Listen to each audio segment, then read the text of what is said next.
Hi hello welcome to big TV. నేను మీ గౌతమి. అయితే ఇండస్ట్రీకి సంబంధించిన ఇష్యూ గత 2 రోజులుగా మనం చూస్తూ ఉన్నాము. ఈ నేపథ్యంలోనే ఇప్పుడు దిల్ రాజు ప్రెస్ మీట్ కూడా పెట్టడం జరిగింది. సో నిజానికి ఈ షేర్స్ అనేవి ఇవ్వడం కరెక్టేనా? అసలు థియేటర్స్ బంద్ అన్న దానిపైన ఎంతవరకు నిజాలు ఉన్నాయి? అసలు ఈ బంద్ అనేది ఎవరు ప్రచారంలోకి తీసుకొచ్చారు? అసలు నిజంగా బంద్ కానప్పుడు ఎందుకు ఈ విధంగా బంద్ అన్నారు?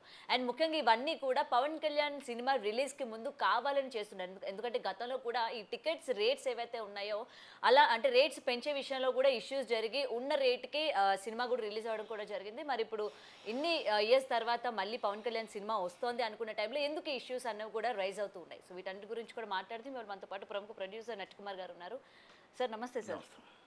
సో ఇందులోని చాలా విషయాలు మనం మాట్లాడుకోవాలి. ఎందుకంటే దిల్ రాజు గారు పెట్టిన ప్రెస్ మీట్ కావచ్చు. నీ మాటకి వస్తున్నా, నువ్వు చాలా విషయాలు మాట్లాడుకుంటే జనాలు చూడరు, ఎందుకంటే అంత పిచ్చెక్కిపోతుంది కనుక కట్టు తెచ్చే పెట్టండి. ఎందుకంటే వాళ్ళు చెప్పిందంతా ఎవరికాలు తప్పించుకున్నారు. దుర్గేష్ గారు తప్పించుకున్నారు, దిల్ రాజు గారు తప్పించుకున్నారు, అరవింద్ గారు తప్పించుకున్నారు, సురేష్ బాబు ఇంకా తప్పించుకుంటాడో లేదో తెలియదు.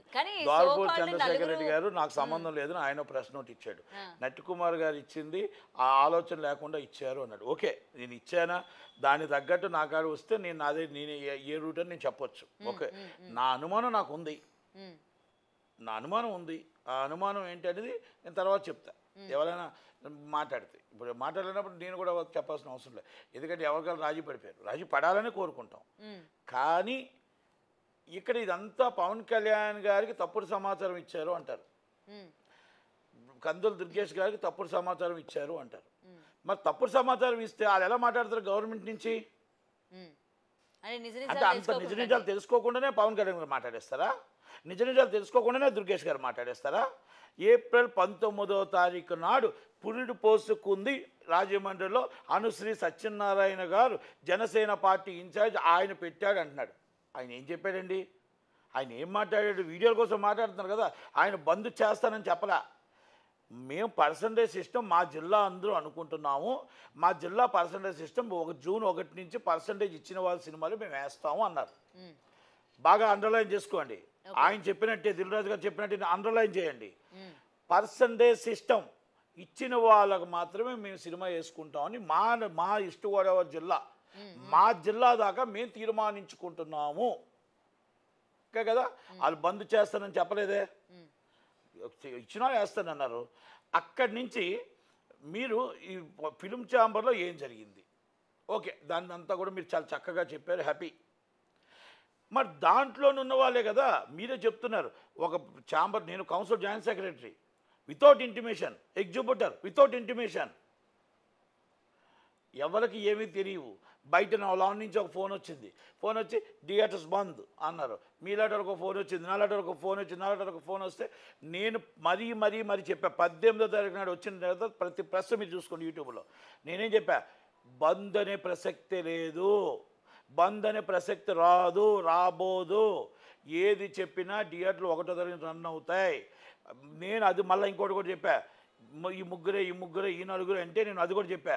నిజంగా హరిహర వీరమ్మలు cinema release date Pawan Kalyan గారు అనౌన్స్ చేశారు, కానీ ఆయన అనౌన్స్ చేస్తే ఆపే దమ్ము మీకుందా అని అడిగా. దిల్ రాజు గారు మీకుందా, సురేష్ బాబు గారు మీకుందా, సునీల్ గారు మీకుందా అని అడిగా. ఓకే, ఎందుకంటే ఆ రోజు వెళ్ళింది వాళ్ళే కాబట్టి. అరవింద్ గారిని మనం ఏం అనలే, ఎందుకంటే అరవింద్ గారు ఎప్పుడు బ్యాక్గ్రౌండ్ ఉన్నారు. ఆయన నిన్న వచ్చారు, త్రాటితలం చేశారు. ఆ నలుగురిలో నేను లేను, నాకు సంబంధం లేదు.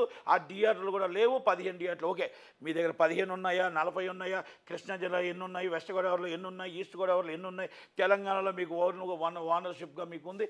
ఓకే, అప్రిషియేట్ అని త్వరలోనే ఆ థియేటర్లు వదిలేస్తానన్నారు. మీరు వదిలేయాలని మేము కోరుకోం. థియేటర్లో ఇండస్ట్రీ బాగు కోసం ఎగ్జిక్యూటర్ బాగుండాలి, డిస్ట్రిబ్యూటర్ బాగుండాలి, ప్రొడ్యూసర్ బాగుండాలి. పెద్ద మనిషిగా, పెద్ద నిర్మాతగా మిమ్మల్ని ఎప్పుడు గౌరవిస్తూనే ఉంటాం. యాడ్సాప్. అలాగే మీ దిల్ రాజు గారు ఉన్నారు, మొత్తం టోటల్గా నాకు ఉన్న 90 థియేటర్లు, 50 థియేటర్లు, 60 థియేటర్లు. ఓకే, మీకు 50 కూడా లేవు, 20 థియేటర్లు అనుకుందాం, వదిలేద్దాం అవి కూడా. సునీల్ గారికి 90 థియేటర్లే, ఓకే, అవి కూడా వదిలేద్దాం. మరి ఆంధ్రప్రదేశ్లో ఉన్న ఎగ్జిక్యూటర్ల ప్రాబ్లం ఉన్నప్పుడు వాళ్ళు ఎందుకు రాలేదు? ఆంధ్రప్రదేశ్ అండ్ తెలంగాణ ఎగ్జిక్యూటర్స్ వాళ్ళు ప్రాబ్లం లేనప్పుడు మొన్న మీటింగ్ 18వ తారీఖు మీటింగ్ ఎవరు పెట్టారు, ఎవరు వచ్చారు? ఇక్కడ తెలంగాణ నుంచి వచ్చిన 15 మందిలో 4 థియేటర్లు సునీల్ గారు చేస్తున్నారు, 3 థియేటర్లు దిల్ రాజు గారు చేస్తున్నారు, 2 థియేటర్లు ఇంకొకరు చేస్తున్నారు. ఓనర్లు ఇద్దరే వచ్చారు అని నేను అనుకుంటున్నాను. ఓకే. అంటే నాకు తెలిసి ఆ రికార్డ్స్లో ఉన్నది అదే ఉంది. మరి ఆంధ్ర నుంచి ముగ్గురు వచ్చారు, ఒకరు సెక్టార్ చైర్మన్, ఒకరు ఇంకొకరు వచ్చారు. మరి ఈస్ట్ గోదావరి నుంచి మీరు ఎందుకు వెళ్ళలేదు? ఈస్ట్ గోదావరి వాళ్ళ మట్టుకు వాళ్ళు అనుకున్నారు, మిమ్మల్ని బంద్ చేయమని చెప్పలే. ఆంధ్రప్రదేశ్ అంతా దేశం అంతా బంద్ చేయమని చెప్పలే, వాళ్ళ మట్టుకు వాళ్ళు అనుకున్నారు. మీరు వాళ్ళు తీసుకొని నాకు అంటగట్టారని మీరు అంటున్నారు. మీరు డిసిషన్ మిమ్మల్ని మీరెవరు డిసిషన్ తీసుకోవడానికి అడుగుతున్నారు. ఆంధ్ర ఎగ్జిబిటర్లో మా నిర్ణయం లేకుండా, ఎస్ నేను కూడా ఆంధ్ర ఎగ్జిబిటర్నే, మా నిర్ణయం లేకుండా మీరెవరో డిసిషన్ తీసుకోవడానికి, మా అనుమతి లేకుండా మీరెవరు డిసిషన్ తీసుకోవడానికి, మా మాట లేకుండా బి క్లాసు, ఏ క్లాసు, సి క్లాసు మీటింగ్లు పెట్టకుండా, మా కష్టాలు తెలుసుకోకుండా, మా బాధలు తెలుసుకోకుండా మీరెవరు మీటింగ్ పెట్టడానికి? మీరు పెట్టి ఎలాగని బంద్ కాల్ చేస్తారు. మళ్ళీ ఈరోజు గవర్నమెంట్ తప్పు, పవన్ కళ్యాణ్ గారికి రాంగ్ డిసిషన్, రాంగ్ ఫీడ్బ్యాక్ వెళ్ళింది. ఓకే, రాంగ్ ఫీడ్బ్యాక్ వెళ్ళిందా, ఆ గవర్నమెంట్ మరి ఏం ప్రెస్ మీట్ ఇచ్చిందా, ఏం ఫీడ్బ్యాక్ వెళ్ళింది అనేది పవన్ కళ్యాణ్ గారి ఆఫీస్ వాళ్ళు దిల్ రాజు గారు చూసుకుంటారు, తప్పలేదు. దుర్గేష్ గారు ఇవాళ మళ్ళీ మొత్తం టోటల్గా ఏదో అందరూ కలిసి కూర్చుందాం ఏదో అని అన్నారు. ఓకే, ఆయనకి రాంగ్ ఫీడ్బ్యాక్ వెళ్ళిందా, మరి ఆయనకి ఎగ్జిబిటర్ లెవెల్లో ఫోన్ చేసి చెప్పారని ఆయనే చెప్పాడు. ఎగ్జిబిటర్లు నాకు ఫోన్ చేసి, మరి ఎగ్జిబిటర్లు ఫోన్ చేసి సార్ బంద్ వద్దు సార్, బంద్ ఏంటి సార్ అని అంటేప్పుడు మరి ఈరోజు గవర్నమెంట్కి రాంగ్ ఫీడింగ్ ఎలాగెళ్తుంది? మీరే చెప్తున్నారు లెటర్ ప్యాడ్లో ఇలాగ ఇచ్చారు అని, మరి మీరే చెప్తున్నారు ఛాంబర్ వాళ్ళు కమ్యూనికేషన్ గ్యాప్ ఉందని, ప్రొడ్యూసర్ కౌన్సిల్ గ్యాప్ ఉంది. కౌన్సిల్ గ్యాప్ ఉండదు, కౌన్సిల్కి సంబంధం లేని ఆ మీటింగు. కౌన్సిల్ మీటింగ్ పెట్టారు, కౌన్సిల్ మీటింగు మా 4వ తారీఖు నాడు 18వ తారీఖు అంటే 20 ఎప్పుడు 23 22 పెట్టినట్టున్నారు. పెడితే మొత్తం టోటల్గా 50 అభిప్రాయం వాళ్ళు చెప్పారు. ఓకే, నేను ఆ రోజు మీటింగ్కి వెళ్ళకపోయాను, ఎందుకంటే నాకు సెక్రటరీ గారు చెప్పారు, ప్రెసిడెంట్ గారు చెప్పారు. కానీ ఆ మీటింగ్ నేను అందుబాటులో లేను, బయట ఉన్నాను, అందుబాటులో లేను. కానీ నాకు ఎంతో ఇన్ఫర్మేషన్ ఉంది. ఓకే, దాంట్లో మైత్రి రవి గారు ఏం మాట్లాడారు, సురేష్ బాబు గారు ఏం మాట్లాడారు, దిల్ రాజు గారు ఏం మాట్లాడారు, అంటే ప్రొడ్యూసర్స్కి నాగవంశీ గారు ఏం మాట్లాడారు, మళ్ళీ టోటల్ కొంతమంది నిర్మాతలు ఏం మాట్లాడారు, ఎవరి ఆవేశం వాళ్ళు మాట్లాడుతూ ఉంటారు, ఎవరి ఆలోచన వాళ్ళు మాట్లాడుతూ ఉంటారు. ఆయన అన్నాడు మేము గిల్ట్ ఎందుకు పెట్టుకున్నామని.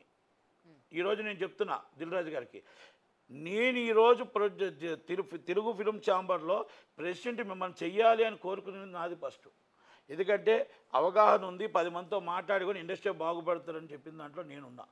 మైత్రి రవి గారు 2 ఫిల్మ్ ఛాంబర్లోకి రావాలి, సినిమా తీస్తున్నారు అనుకున్న దాంట్లో నేను ఒక్కడిని, నాగవంశీ గారు రావాలి అనుకున్న దాంట్లో నేను ఒక్కడిని, రవికిషోర్ గారు రావాలనుకున్న దాంట్లో నేను ఒక్కడిని.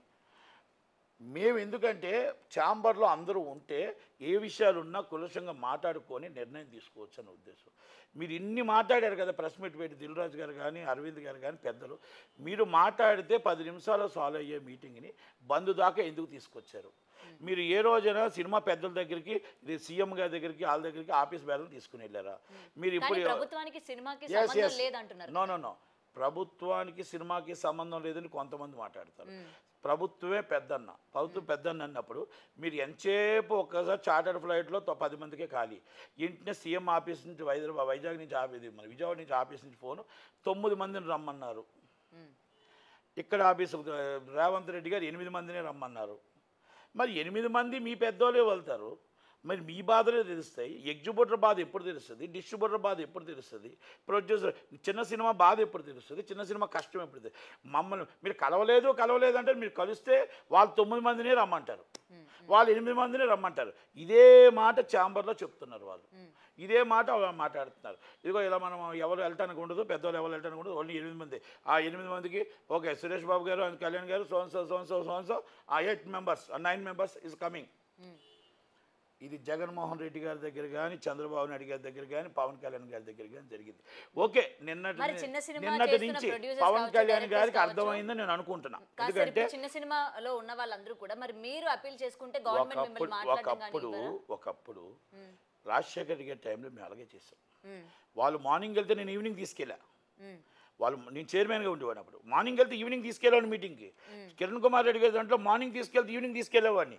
మీకు ఇంకా తెలుసో లేదో, కిరణ్ కుమార్ రెడ్డి గారి దాంట్లో ఇదే ఏసియన్ సునీల్ గారు, ఇదే మొత్తం టోటల్గా మొత్తం ఇండస్ట్రీ అందరూ కలిపి 2 గంటలు కూర్చున్నారు నటికుమార్ కోసం. డికే అరుణ్ గారు సినీ ఆటోగ్రఫీ మినిస్టర్, ఆమె ఒకటే చెప్పింది నటికుమార్ రేట్లు పెంచడం కోసం నటికుమార్ గారు రావాలి, నటికుమార్ గారు డిసిషన్ తీసుకొని చిన్న నిర్మాతల తరపు నుంచి ఆయన రావాల్సిందే, ఆయన వచ్చి చెప్పాల్సిందే, చెప్పిందో డిసిషన్ తీసుకుంటున్నారు.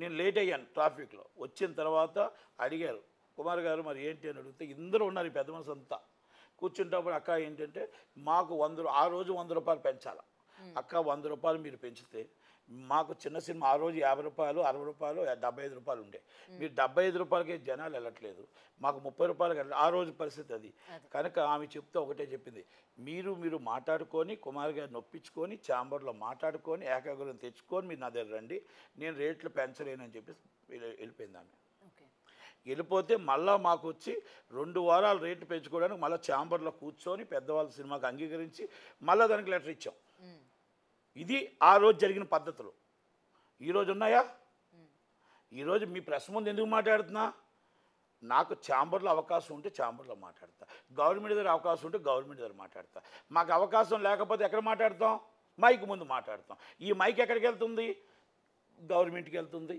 మామూలుగా మా టోటల్గా ఎవరెవరైతే వినాలో వాళ్ళ దగ్గరికి వెళ్తుంది కదా ఇప్పుడు అవకాశం దొరికినప్పుడు అవకాశం ఎత్తుక్కుంటాం ప్లాట్ఫామ్ అవకాశం దొరుకుతున్నప్పుడు మేము ఎందుకు వెళ్తాం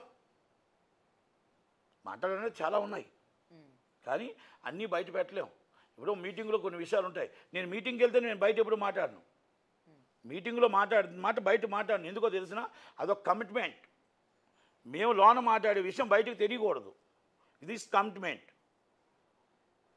అంతే తప్ప ఏదో మనం మాట్లాడేసాం తప్పించుకోవడానికి ఇప్పటికీ చూస్తున్నారే తప్ప గవర్నమెంట్కి తక్కువ రాంగ్ ఇన్ఫర్మేషన్ వెళ్ళింది అన్నది రాంగ్ మీరు ఏది జరిగిన దానికోసం నేను అడగట్లే ఇండస్ట్రీ బాగు కోసం మంచి కోసం చెయ్యండి ఎగ్జిబ్యూటర్ బాగుండాలి డిస్ట్రిబ్యూటర్ బాగుండాలి ప్రొడ్యూసర్ బాగుండాలి దాన్ని ఎలా చేయాలో ప్లాన్ చేయండి అంతే తప్ప ఒక రూమర్ తీసుకొచ్చి ఆ రూమర్ని పవన్ కళ్యాణ్ గారికి తప్పుడు సమాచారం వెళ్ళింది దుర్గేష్ గారికి తప్పుడు సమాచారం వెళ్ళింది అదేదో తప్పుగా మాట్లాడి మా కోసం తప్పుగా ఛానల్స్ అన్ని వేసేస్తున్నాయి మీరు తప్పుగా మీరు స్ప్రెడ్ చేశారంటే ఎవరో ఒకరు నట్టికుమార్ లాంటి వాళ్ళు లేకపోతే ఇంకొకరు లాంటి వాళ్ళు ఎవరో మైకు చెబితేనే ఛానల్లో వేస్తారు ఆలకాలు మొత్తం క్రియేట్ చేసుకొని ఫోటోలు పెట్టి మీ ఫోటోలు పెట్టి వేస్తే ముగ్గురు చూడరు మీరు హీరో కాదు మీరు హీరోయిన్ కాదు ఇది వాస్తవం నా ఫోటో పెట్టి వాళ్ళ ఫోటోలు పెట్టి చూస్తే 10 మంది చూస్తారా అంత అవసరమా ఏదో ప్రభాస్ ఫోటోనా మహేష్ బాబు గారి ఫోటోనా వేయటానికి మా ఫోటోలు పెడితే మీకు వ్యూస్ వస్తాయి ఎవరు చూస్తారు ప్రపంచంలో మమ్మల్ని మన ఇంట్లోనే మనం చూడరు సరిగ్గా ఇంకా ఫోటోలు వేసి మనం టీవీలో పెట్టి చూస్తుంటే ఉన్న టైం వేస్ట్ వాళ్ళకి సాటిలైట్ ఛానళ్ళకి వాస్తవం కాదా చెప్పండి అందుకనే నేనేమంటానంటే అది మనం ఎదుటి వాళ్ళ మీద నెపం పెట్టొద్దు జరిగిన సిచ్యువేషన్ ఎలా తప్పించుకోవాలి ఎలా చేయాలి పెద్ద పవన్ కళ్యాణ్ గారికి హర్ట్ అయ్యారు ఏ విధంగా ఇబ్బంది పడ్డారు ఆ విధంగా బయటకు రావడానికి ప్రయత్నించారు ఇప్పుడు ఈయనంటే నేను నలుగురిలో నేను లేను నేను సోలో అంటాడు ఆయన అరవింద్ గారు నేను సోలో అంటాడు ఇప్పుడు సురేష్ బాబు గారు ప్రెస్ మీట్ పెట్టాలి ఉదయం ఆయన పెట్టలేదు మరి ఆయన పెట్టి ఏం చెప్తాడు దోరపూడి చంద్రశేఖర్ రెడ్డి గారు దీంట్లో నన్ను లాక్కండి నాకేం సంబంధం లేదు నట్టికుమార్ గారు ఏదో అవగాహన లేకుండా మాట్లాడారు ఏదో అంటే మామూలుగా నన్నేం తిట్టలేదు కానీ ఆయన అన్నాడు ఓకే దాని సందర్భం వేరు దాన్ని ఏ విధంగా ఉందనేది ఎంక్వైరీ గవర్నమెంట్ చేస్తుంది దాని విషయం ఇది సపరేట్ కుట్రకోణం ఉందా లేదా అనేది గవర్నమెంట్ తెలుస్తుంది కుట్రకోణం ఉందా లేదా అనేది జనాలు తెలుస్తారు ఇవన్నీ సపరేట్ విషయాలు పుట్టింది రాజమండ్రి అని మాకు తెలుసు పెరిగింది హైదరాబాద్ అని మాకు తెలుసు ఎవరు దీన్ని ఏం చేశారు అనేది మన దాంట్లో చెప్పాల్సిన బాధ్యత ఒక్కొక్కరు బయటకు వచ్చి ఒక్కొక్కరు ఒక డిఫరెంట్ చెప్తున్నారు ఏది చెప్పినా మాత్రం ఒకటి మాత్రం చెప్తున్నారు బంద్ చేస్తాననేది కన్ఫామ్ నాకు చెప్పడం నిజమని అరవింద్ గారు ఏమంటారు వాళ్ళు నాకు చెప్పారు ఆ ముగ్గురు బంద్ చేస్తానని కానీ ఆ బంద్ చేస్తానంటే నేను కానీ నా సహనిర్మాతలు కానీ ఎవరు వద్దని నేను చెప్పడం జరిగినది అని అరవింద్ గారు చాలా క్లియర్గా చెప్పారు ఆ నలుగురిలో నేను లేను 15 థియేటర్లు ఓకే థియేటర్లు ఎన్ని ఉన్నాయనేది మేము అడగట్లేదు రండి ఆయన్ని మనం అలాగే ఇప్పుడు ఆయన 50 థియేటర్లు ఉన్నాయి తప్పలేదు థియేటర్లు ఇక్కడ ఎన్ని ఉన్నాయి అని అడగట్లేదు ఎవరు బంద్ కాల్ ఇచ్చారు అని అడుగుతున్నాం ఎగ్జిబ్యూటర్స్ ఇచ్చారా ఎగ్జిబ్యూటర్స్ ఎవరు ఆంధ్ర ఇప్పుడు మీరు అనుశ్రీ సత్యనారాయణ గారి మీద తోశారు అనుశ్రీ సత్యనారాయణ గారు మీ మీద తోశారు అనుశ్రీ సత్యనారాయణ గారు చాలా క్లారిటీగా చెప్పారు చాలా క్లారిటీగా మేము బంద్ అనకుండా తీసుకొచ్చి మీరు ఎవరు మా డిసిషన్ కూడా మీరే నిర్ణయం తీసుకోవడానికి మీరు ఎవరని అడిగారు ఎగ్జిబ్యూటర్స్ అడిగారు కదా ఇవన్నీ అందుకే నేనేమంటున్నానంటే ఒకరు తప్పించుకోవడానికి పవన్ కళ్యాణ్ గారి దగ్గర మన్నను పొందడానికి పవన్ కళ్యాణ్ గారిని కోపం తగ్గించడం కోసం గవర్నమెంట్ని కోపం తగ్గించడం కోసం ఈ రేవంత్ రెడ్డి గారి దగ్గరికి వెళ్తుందేమో రేవంత్ రెడ్డి గారి దగ్గరికి వెళ్ళినా ఏం పర్లేదండి వాళ్ళు ఏం పట్టించుకోరు ఎందుకంటే తెలంగాణ గవర్నమెంట్ అంటే ఒక డిఫరెంట్ ఏ గవర్నమెంట్ ఉన్నా డిఫరెంటే వాళ్ళు పట్టించుకోరు ఇప్పుడు woollen soul and cinema industry కానీ చీఫ్ మినిస్టర్ దిల్ రాజు గారే ఇక్కడ తెలంగాణ దాకా ఆయనే ఇంకా తక్కువ రేవంత్ రెడ్డి గారు దీన్ని పట్టించుకోరు ఈయన ఏం చెప్తే ఆయన సంతకం పెడతాడు అది ఓకే. ప్రజల అవసరం లేదు, ఏం అవసరం లేదు, సినిమాలు అవసరం లేదు, చిన్న నిర్మాతలు అవసరం లేదు, ఎవరు అవసరం లేదు. గతంలో ఆయన మొత్తం టోటల్గా చలసాని శ్రీనివాస్ యాదవ్ గారు, కేసీఆర్ గారు పట్టించుకునేవారు కాదు. ఇప్పుడు దిల్ రాజు గారు. ఇప్పుడు అంతే, మరి ఇలాగా ఉంది ఇక్కడ తెలంగాణలో మనం ఏం చెప్పలేం. ఏదంటే మా రాష్ట్రం మా ఇష్టం అన్నట్టు ఉంది. కనుక దయచేసి మనం అయితే వీటిలో జోలికి వెళ్ళకూడదు. కానీ ఇది ఈ ఎవరి పాలన దేవుడి దేవాల మరి ఇక్కడ ఎవరితో న్యాయం అయితే జరుగుతుందని మేము అనుకోవట్లే. ఈ న్యాయం జరుగుతుంది నేను అనుకోవట్లేదు. ఎందుకంటే అర్థమైపోయింది, కాంగ్రెస్ పార్టీ పాలన వేరు, తెలంగాణ పాలన వేరు. కాంగ్రెస్ పార్టీ పాలనలో నేను 30 సంవత్సరాలు ఉన్నా, అది పాలన వేరు. ఇది తెలంగాణ పాలనలో నాకు అర్థం కావట్లే. అందుకనేసనే ఒక్కసారి రేవంత్ రెడ్డి గారు అర్థం చేసుకుంటారో లేదో నాకు తెలియదు. కానీ సినిమాలో ఇండస్ట్రీలో చిన్నవాడు, మీరు పేదవాడిని ఎలా చూస్తున్నారో, గొప్పవాడిని ఎలా చూస్తున్నారో, మిడిల్ క్లాస్ ఎలా చూస్తున్నారు. ఈ small budget producer, distributor and exhibitor, me middle class and producers and high class and producers. మీకు హై క్లాస్ మీకు కనబడుతుంది, మిడిల్ క్లాస్ అండ్ లో క్లాస్ మీకు కనబడట్లేదు. వాళ్ళని రాని కూడా రానివ్వట్లేదు. మరి దానికి పాలన ఎలాగవుద్ది? రేవంత్ రెడ్డి గారు కూడా సమాధానం చెప్పాల్సిన బాధ్యత ఉంది. ఎందుకంటే ఎట్టి పరిస్థితుల్లో రేవంత్ రెడ్డి గారు, సినిమాటోగ్రఫీ మినిస్టర్ కోమటిరెడ్డి వెంకటరెడ్డి గారు కానీ అందరినీ కలుపుకొని వెళ్ళాలి, అన్ని కులాలని కలుపుకెళ్ళాలి, అన్ని మతాలని కలుపుకెళ్ళాలి. మాకు మేమే రాజులోని కాదు, సామంత రాజులు కూడా ఎప్పుడోకప్పుడు దెబ్బతిన్నారు. దయచేసి ఇది ఒక్కసారి ఇది మరి చాలా ఎంబ్రేసింగ్ ఉంది. ఎందుకంటే ఇప్పటికొచ్చి ఎవరిని మీరెవరు అసలు మీ బాధలు ఏంటి అడిగిన వాడు లేరు ఇక్కడ. మేమేం అడుక్కోవట్లే, మేమేం బాధపట్ల. సినిమా ఉంటే తీస్తాం, సినిమా లేకపోతే మానేస్తాం. కానీ చెప్తున్నా, ఎందుకంటే గవర్నమెంట్కి కూడా ఒక రెస్పాన్సిబిలిటీ ఉంటుంది. మీరు ఆ రోజు పుష్ప సినిమాకి రేట్లు ఇచ్చింది మీరే, ఆ రోజు చనిపోతే మళ్ళీ తీసుకెళ్ళి అరెస్ట్ చేసింది మీరే, మళ్ళీ తీసుకెళ్ళి రేట్లు తగ్గించేస్తే రేట్లు తగ్గించిన తర్వాత మళ్ళీ పెంచింది మీరే దిల్ రాజు గారి తరపు నుంచి. మళ్ళీ రేట్లు హైకోర్టు మళ్ళీ తీర్పిచ్చింది. హైకోర్టు తీర్పిచ్చిన తర్వాత కూడా వారం రోజులు మళ్ళీ ఆడారు. ఇవన్నీ మనం ఎందుకు మాట్లాడాలని ఊరుకుంటున్నాం. కానీ దయచేసి ఒకటే చెప్తున్నాను నేను, ఇవన్నీ కాంట్రవర్సీలు కాదు. ఇండస్ట్రీ బాగుండాలి. ఇండస్ట్రీ బాగుండడం కోసం ఎలా చేయాలని ఆలోచించాలి. ఓకే, ఇవాళ నిన్న ఒకరు తప్పించుకున్నారు, ఇవాళ ఒకరు తప్పించుకున్నారు, లేకపోతే ఆ నలుగురు ఆ ముగ్గురు అని దానికోసం ఫోటోలు దయచేసి ఆ ఫోటోలు వేసినా కూడా ఎవరికి 10 మంది చూడరు. కానీ దయచేసి ఫోటోలు వేస్తే మీరు సినిమా హీరోల ఫోటోలు వేయండి. ఎందుకు తప్ప అందుకే నేను చాలా జాగ్రత్తగా ఉంటున్నాయి. మేము ఫోనింగ్లు మాత్రమే వేస్తున్నా. నా ఫోటో రాకుండా ఎందుకు నా ఫోటో వేస్తే 10 మంది చూడరు. ఎవరు చూస్తారు? ఇప్పుడు నన్ను చూసి నాకేం పెళ్లి సంబంధం వస్తుందా? నేను 55 సంవత్సరాలు ఇప్పుడు పెళ్లి చేసుకోవాలా? కాదు కదా. మరి అవునా కదా? చెప్పినంత కాన్ఫిడెంట్ గా మీరు చెప్పలేకపోతున్నారు. ఎందుకు? మా ఫోటోలు వేస్తే వస్తారు వ్యూస్ రారు అని నేను చెప్తున్నాను కదా. మా రారు అని నేను ఎందుకు చెప్తున్నాను? 55 సంవత్సరాలు నేను పెళ్లి సంబంధం చూసుకోవాల్సిన అవసరం లే. నా భార్య నాకు చక్కగా ఉంది, నా ఫ్యామిలీ హ్యాపీ, కనుక నాకు అవసరం లే, కనుక నా ఫోటో అవసరం లే. చాలా చక్కగా చెప్తున్నాను నేను, కాన్ఫిడెంట్గా చెప్తున్నాను నేను. ఓకేనా? దయచేసి ఫోటోలు వేసుకుంటే ఎవరు వస్తారో, ఎవరికి వీసు వస్తాయో, ఎవరు మరి ఛానల్లో డబ్బులు సంపాదించుకుంటున్నారో వాళ్ళ ఫోటోలు వేసి మరి నాకైతే తెలియదు. కానీ ఆ డబ్బులు సంపాదించుకున్న దాంట్లో వాళ్ళకి ఏమైనా పార్ట్నర్షిప్ ఇస్తే ఇచ్చేయండి, కానీ నాకు అవసరం లేదు అది. ఓకే, కనుక ఆయన అంటే ఇక్కడ ఇండస్ట్రీ కోసం మాట్లాడతాం, ఒక వ్యక్తి కోసం మాట్లాడట్లేదు. ఇది మళ్ళా చెప్తున్నాను, ఒక వ్యక్తి కోసం మాట్లాడట్లేదు, ఇండస్ట్రీ కోసం మాట్లాడుతాం. మనం తప్పించుకునే ధోరణ చేయకూడదు అని అంటాను. మనం గవర్నమెంట్ మీద రాంగ్ పీడ్ వెళ్ళిందని తప్పు. ఇక్కడ మీరు చేస్తున్నవన్నీ వాళ్ళకి ఇంటెలిజెన్స్ ఉంటుంది. గవర్నమెంట్ నడుపుతున్నట్టు వాళ్ళకి ఇంటెలిజెన్స్ రిపోర్ట్ ఉంటుంది, వాళ్ళకి కూడా నిఘా ఉంటుంది, వాళ్ళకి కూడా మాట్లాడుతున్న ప్రతి ఒక్కటి వెళ్తుంటుంది. వెళ్ళకుండా ఉంటుందని మీరు ఎలాగ అనుకుంటారు? దుర్గేష్ గారు ఎందుకు మాట్లాడారు అంటే, దుర్గేష్ గారికి అన్నీ తెలియకుండానే మాట్లాడారా? ఆయన తెలియకుండా నిర్మాత అయ్యాడా? ఆయన తెలియకుండా సినిమాటోగ్రఫీ మినిస్టర్ అయ్యాడు. అదే సినిమాటోగ్రఫీ మినిస్టర్ అయ్యాడు. ఉదయం లెగిస్తే సినిమా వాళ్ళతో డిస్ట్రిబ్యూటర్లతో ఉంటాడు. మళ్ళీ మీరు కూడా మాట్లాడని అంటున్నారు. మాట్లాడింది మళ్ళీ మీరు చెప్పారు ఆయనకి బంద్ ఉండకపోవచ్చు అన్నారు తప్ప బంద్ అనేది సంబంధం లేదు సార్. అసలు ఎవరు సార్ ఓఆర్యూ బంద్ అన్నారు? మీరు ఆ కాన్ఫిడెంట్ మీరు ఆ రోజు ఎందుకు ఇవ్వలేపారు దుర్గేష్ గారికి? దుర్గేష్ గారికి మీరు ఆ రోజే ఇచ్చి ఉంటే చెప్పాను కదా. దుర్గేష్ గారికి మీరు ఏం చెప్పారంట? ఫోన్ చేసి బంద్ ఉండకపోవచ్చు అండి, ఉండకపోవచ్చు. ఎవరు చెప్పారండి బంద్ అని? మా ఇంటర్నల్ మాటలు ఉంటాయండి, దాన్ని మీరు పట్టించుకోకుండా నన్ను ఉంటే ఒకలాగున్నాం.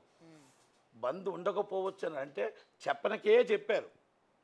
ఆల్రెడీ కొంతమంది అనౌన్స్ చేశారు, దాన్ని ఏదో చెప్పి అది చెప్పండి. ఏమంటే వాళ్ళు ఒప్పించి తీరుతాం, ఏదో చేస్తామని చెప్పండి, అది తప్పలేదు. ఛానల్స్ అండి వాళ్ళ ఇష్టం అండి, సోషల్ మీడియా వాళ్ళ ఇష్టం, మనం ఏమి చెప్పలేం. వాళ్ళు వేసిన దాన్ని వాళ్ళు తప్పు అయితే మనం లీగల్ నోటీస్ చేసుకోవాలి, లేదనుకుంటే దాన్ని ఏదైనా వాళ్ళకి తెలిసిన. అందుకే అంటారు సమాచారం క్వశ్చన్ మార్క్ కాన్ఫిడెంట్ చేయరు. అది ఇప్పుడే అందిన సమాచారం పలానా దాంట్లో ఇవాళ 1వ తారీఖు నుంచి బంద్ అంట అంట అంటే నిర్ధారించాం మేము ఇక్కడ అదే కూడా. అంటున్నాను. అదే అదే అంటే అయిపోయింది, ఆ సీన్ కట్ అయిపోయింది. అక్కడ పేపర్లో విశ్వసనీయ సమాచారం ప్రకారం వచ్చింది అంటే అయిపోయింది. అంటే ఇది జర్నలిజం అనేది, సినిమా వాళ్ళు జర్నలిజం అనేది ఎక్కువగా మిమ్మల్ని అడగలేకపోతున్నారు, మాతో అన్నదమ్ములుగా ఉండిపోయారు. కానీ నిజంగా బయట జర్నలిస్టులు అయితే మా తాట తీసి పెడతారు. వాస్తవంగా చెప్తున్నాను, ఇది నిజంగా చెప్తున్నా. మాకు అన్నదమ్ములుగా మీరు ఏంటంటే 20-30 సంవత్సరాలు బట్టి మాకు అందరికీ జర్నలిస్టులు మా సొంత వాళ్ళు అయిపోయి మేమేం మాట్లాడినా మా ఇష్టం వచ్చేట్టు అయిపోతుంది. కానీ నిజంగా బయట జర్నలిస్టులతో మనం మాట్లాడగలగాలంటే స్టాఫ్ రిపోర్టర్స్ కానీ వాళ్ళతో కానీ మా తలపైన మాకు తక్కువ వస్తుంది. అంటే మాకు అదే చెప్తాం, మధ్య ఒక్కొక్కసారి క్రైమ్ రిపోర్టర్స్ వస్తుంటారు, ఒక్కొక్కసారి మధ్యన వీళ్ళు వస్తుంటారు, ఇది బీట్ రిపోర్టర్స్ వస్తుంటారు, లేకపోతే దీంట్లో సెక్రటరీ నుంచి వస్తున్నప్పుడు మాకు తెలుస్తాయి బాధలు. కనుక మనవాళ్ళు కాబట్టి పాపము అందరూ ఏదో తెలిసి చేస్తారు. కనుక నేను అదే అంటున్నాను, ఇప్పటికైనా అరవింద్ గారు, సురేష్ బాబు గారు, అలాగే దిల్రాజు గారు ఏది గొడవలు లేవు, ఇక్కడితో సమాప్తం. దయచేసి గవర్నమెంట్ని పవన్ కళ్యాణ్ గారిని ఇబ్బంది పెట్టారనేది నేను చెప్పిన మాట కాదు. బన్నీవాస్ గారు, ఆయన సితార వంశీ గారు, నిన్న మన అల్లు అరవింద్ గారు, మరి అందరూ చెప్పిన మాటే కదా. ఇప్పుడు మీరేం చెప్తున్నారు, ఆయన హర్ట్ అయితే నా పెద్దన్న, నేను తిడితే పడతాను అంటున్నాడు. 19వ తారీఖు వాళ్ళు స్టార్ట్ చేసి నా మెత్తు వస్తారు అంటున్నారు, వాళ్ళు అంటారు మా మెత్తు వస్తారని వాళ్ళు అంటున్నారు. అసలు మీ ఇద్దరు ప్రాబ్లం ఆంధ్రప్రదేశ్ తీసుకొని పెట్టారు కదా. ఇక్కడ తీరమోస్ లాస్ట్లో ఛానల్స్ తప్పు అంటారు, ఛానల్స్ తప్పు. ఓకే, మీడియా తప్పే. మీడియా ఎందుకంటే మిమ్మల్ని మా మొక్కలు 10 సార్లు చూపిస్తున్నారు కాబట్టి తప్పే. మీరు 1.5 గంటన్నర మా లైవ్ చూపిస్తున్నారు కాబట్టి తప్పే. 1.5 గంటన్నర లైవ్ చూపిస్తున్నారు కాబట్టి తప్పే. ఎందుకంటే మీ డబ్బులతో సాటిలైట్ డబ్బులతో మేమేమి మీకు పెట్టాం. నీరు వాటర్ బాటిల్ ఇస్తే మీరు మాకు లైవ్ చూపిస్తుంటారు. అందుకని సార్ మీ మీదే తోసేస్తాం. కనుక థ్యాంక్ యూ వెరీ మచ్. ఇక్కడతో ముగింపు అయింది. ఇప్పటికైనా గవర్నమెంట్ కూడా తెలుసుకోవాలి, చిన్నవాళ్ళని పెద్దవాళ్ళని పిలుస్తారా లేకపోతే ఇండివిజువల్గా పిలుచుకొని సెటిల్మెంట్లు చేసుకుంటారా అనేది ఆంధ్రప్రదేశ్ గవర్నమెంట్, తెలంగాణ గవర్నమెంట్ కూడా తెలుసుకోవాలి. దుర్గేష్ గారు కూడా ఏది ఏమైనా ఆయనకి ఎవరు చెప్పారు, ఆయనకి ఎలా తెలిసిందో, ఆయన ఎందుకు రియాక్ట్ అయ్యారు, మళ్ళీ ఇవాళ ప్రెస్ మీట్ పెట్టి మరి ఎందుకు మాట్లాడారు, ఇవన్నీ కూడా ఒక ఆలోచించాలి. ఎందుకంటే ఆయనకి ఎగ్జిబోట్లో మెసేజ్ ఇచ్చారు. మరి రాంగ్ ఇన్ఫర్మేషన్ అని దిల్రాజు గారు అంటున్నారు, రాంగ్ రిపోర్ట్ వెళ్ళిందని. మరి రాంగ్ రిపోర్ట్ వెళ్తే మరి గవర్నమెంట్ అలా వెంటనే రియాక్ట్ అవ్వద్దు కదా. మరి అది అయితే మరి ఇమ్మీడియట్లీ మరి గవర్నమెంట్ రియాక్ట్ అయితే యాక్షన్ తీసుకోవాలి కదా. కుట్రకోణం అనే దాంట్లో నేను కట్టుబడి ఉన్నా, కుట్రకోణం అనే దాంట్లో నేను కట్టుబడి ఉన్నా. పేరు నాని మాట్లాడిన మాటలు ప్రతి దానికి దీనికి ఆన్సరబుల్ అవుతుంది. పేరు నాని ప్రతి దానికి అసలు బందే లేకుండా నువ్వు బంద్ అని చెప్తావు. అసలు బందే లేకుండా ఎగ్జిబోటర్, ఆంధ్రప్రదేశ్ ఎగ్జిబోటర్ ఏ బంద్ అనకుండా నువ్వెలా మాట్లాడుతున్నావు. ఒక ఎక్స్ ఏం పేరు ఎక్స్ సినిమాటోగ్రఫీ మినిస్టర్, ఎక్స్ మరి ఇంకా అంటే వేరే విధంగా మాట్లాడలేం. కానీ ఆయన సినిమాటోగ్రఫీ మినిస్టర్, ఆయన పెద్ద మనిషి. ఆయన ఇంకో మాట అంటాడు, మా సినిమా ఇండస్ట్రీలో అది ఫ్లాప్ సినిమా అని. అది ఫ్లాప్ సినిమా అని నువ్వు చూసావా, లేకపోతే నీకు ల్యాబోలు చూపించారా, లేకపోతే ఎవరైనా చూపించాడా? నువ్వు ఫ్లాప్ సినిమా అంటే 250 కోట్ల రూపాయలు, దాంట్లో కొన్ని వేల మంది కార్మికుల కష్టం ఉంది, కొన్ని వేల మంది కన్నీళ్ళు ఉన్నాయి, కొన్ని వేల మంది రక్తంతో ఇన్ని సంవత్సరాలు ఆ సినిమా చేసి అది రాత్రనక పొగలనక కష్టపడి ఆ షో కోసం కొన్ని లక్షల మంది వెయిటింగ్ చేస్తుంటే ఒక్క మాటలో నువ్వు అది ఫ్లాప్ సినిమాని ఎలాగన్నావు, నువ్వు ఎలా చూసావు? అంటే ఆయన 100% వైసీపీ పార్టీ మీద ఇది నష్టం వచ్చినా రేపు నువ్వు ఇప్పుడు టార్గెటెడ్ హరిహర వీరమల్లు నువ్వు టార్గెట్ చేసావు కాబట్టి ఇది ఎక్కడో ఏదో జరిగింది, దాంట్లో కుట్రకోణం ఉందని నేను చెప్తున్నా. నేను కట్టుబడే ఉన్నా. అండ్ టికెట్స్ విషయానికి వచ్చేసరికి కూడా లాస్ట్ టైం ఇదే ఇష్యూ జరిగింది కదా, టికెట్ రేట్ల పెంపకం విషయంలో కూడా. మరి ఇప్పుడు కూడా ఇది హరిహర వీరమల్లుకి వర్తిస్తుందంటారా? టికెట్ రేట్ల విషయంలో కూడా ఇప్పుడు కంపల్సరీ ఇస్తారు. అంటే అన్ని థియేటర్లకు ఇవ్వాల్సిందే. దానికి ఎంత ఇవ్వాలో, ఏ రేట్ ఇవ్వాలో, సామాన్య ప్రేక్షకుడికి ఎలాగ ఇవ్వాలో, మొత్తం టోటల్గా నిర్మాత నష్టపోకుండా ఎలాగ ఇవ్వాలో, డిస్ట్రిబ్యూటర్ నష్టపోకుండా ఎలాగ ఇవ్వాలో దాన్ని చూసి ఇస్తారు. సామాన్య ప్రేక్షకుడిగా థియేటర్ రావాలి. మనం ఇస్తుంది ఎంత థియేటర్కి రావాలి, ఆ సామాన్య ప్రేక్షకుని చూడాలి. తినుబండారాలు తగ్గించాలి ఇప్పటికైనా. ఎందుకంటే గతం నుంచి కూడా థియేటర్స్ లోని అటు తినుబండారాల దగ్గర నుంచి అన్ని కూడా రేట్లను పెంపకం పైన ఎప్పటి నుంచో పోరాడుతూ ఉన్నారు. బట్ ఇప్పటి నేను వరకు ఒక మాట తగ్గించిన అంటానండి, పరిస్థితులు కనిపించాయి. ఏమనుకోకండి, నేను ఒక్క మాట అంటాను. ఫైర్ యాక్సిడెంట్ జరిగినప్పుడు మొత్తం అన్ని చెకింగ్లు చేస్తాం. రోడ్డు యాక్సిడెంట్లు జరిగినప్పుడు మొత్తం 3 రోజులు రోడ్డు యాక్సిడెంట్లు మొత్తం టోటల్గా బార్కెట్లు అది ఇది పెడతాం. మొత్తం టోటల్గా సందులో మన యాక్సిడెంట్ జరిగినప్పుడు మొత్తం టోటల్గా స్పీడ్ బ్రేకర్లు వేస్తాం. ఇలా థియేటర్ల విషయాల్లో జరిగినప్పుడు తినుబండారు అవి చేయాలి ఈ చేయాలని అనుకుంటాం. ఈ రోజు మర్చిపోతే మన ఛానల్ మర్చిపోద్ది, అందరూ మర్చిపోతారు. అందుకే నేను భైరవ్ అనే సినిమా తీసా. రీకాలింగ్ అంటే ఒక కేసుని మళ్ళీ ఆగిపోయిన కేసుని మళ్ళీ నెల రోజులు కూడా రోజుకి పేపర్లో వేసి, అదే ఏబిఎన్ ఆంధ్రజ్యోతి ఆ పేపర్లో వేసి, ఆ పేపర్లో ఆ కేసుకి మళ్ళీ శిక్ష పడిందాక మేము గుర్తు చేస్తూనే ఉన్నాం. అంటే అలా సినిమా తీసాం మేము. భైరవ్ అని శ్రీహరి గారితో తీసాం. అలాగా మనం ఈరోజు అయిపోతుంటే ఈరోజు మొత్తం సమాప్తం అయిపోయింది. వాళ్ళు దిల్ రాజు గారు ఫుల్ స్టాప్ పెట్టారు. అయిపోయింది కాబట్టి అందరూ మర్చిపోయి కాదు, మనం ఏం జరుగుతుంది, ఆ తినుబండారాలు ఏం జరుగుతున్నాయి, ఆ తినుబండారాలు తగ్గాలి, టికెట్ రేట్లు తగ్గాలి. టికెట్ రేట్లు తగ్గాలి అంటే పెరగాలి తగ్గాలి. పెద్ద సినిమాకు పెరగాలి, చిన్న సినిమాకు తగ్గాలి. సామాన్య ప్రేక్షకులు థియేటర్కి వచ్చే విధంగా ఉండాలి. అది ఇవన్నీ రావాలి అంటే మనం అందరం కలిసికట్టుగా ఉండాలి. కలిసికట్టుగా జీవితంలో జరగదు. ఇప్పుడు ఆయన ప్రెస్ మీట్ పెట్టాడు, తర్వాత అల్లు అరవింద్ గారు ప్రెస్ మీట్ పెట్టారు. నాకు తెలిసి ఇవాళ రేపు ఆయన పెడతాడు, సురేష్ బాబు. దాని తర్వాత వచ్చి ఆయన పెడతాడు, సునీల్ గారు పెడతాడు. ఇక అందరూ పెట్టిన తర్వాత మళ్ళీ వాళ్ళందరి తరఫున మళ్ళీ నేను పెడతాను ప్రెస్ మీట్. కనుక దీనికి ఎండ్ ఉండదు. కనుక థ్యాంక్ యూ వెరీ మచ్. వీళ్ళందరూ కలిసి బెటర్ అయితే అందుకనే కదా అందరం కలిసి పెట్టాం కదా. నేను థ్యాంక్ యూ వెరీ మచ్.